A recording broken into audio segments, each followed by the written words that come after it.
Well I have to say from the heart அப்படின்னா நீங்க சொன்னதே தான். உங்ககிட்ட கொஸ்டினும் இருக்கு, ஆன்ஸரும் இருக்கு. முன்னாடி இருந்ததுக்கும், இப்ப இருந்ததுக்கும் நெறைய மாற்றங்கள் இருக்கு. அந்த மாற்றங்கள் வந்துட்டு might be as generations are you know coming up. நெறைய விஷயங்கள வந்து மக்கள் இவங்களும் ஒரு ஹியூமன் பீயிங் தான், இவங்களும் ஒரு வொர்க் தான், இதுவும் ஒரு ப்ரொஃபஷன் தான் அப்படின்னு கன்சிடர் பண்ண பட ஸோ இந்த ப்ரொஃபஷனுக்கு இன்னும் மரியாதை குடுக்க ஆரம்பிச்சிருக்காங்கன்னு தான் சொல்வேன். It's not completely. Why? Because இப்போ நம்ம வந்துட்டு ஒரு சிட்டியில இருக்கோம்.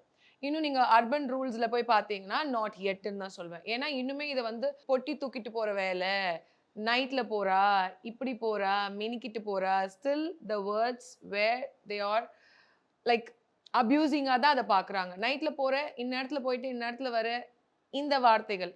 எண்ட் ஆஃப் த டே இது ஒரு ப்ரொஃபஷன். அவங்க மனி வைஸ் அக்செப்ட் பண்ணிக்கிட்டாலும், இந்நேரத்துல போற, அப்ப இந்நேரத்துல தானே கல்யாணம் பண்ணுவாங்க. கல்யாணத்துக்கு முன்னாடி ஒரு 3 மணி நேரம் தானே போவாங்க. அது ஏன் அந்த மாரியான வார்த்தைகள யூஸ் பண்றாங்கன்றது எனக்கு தெரியல.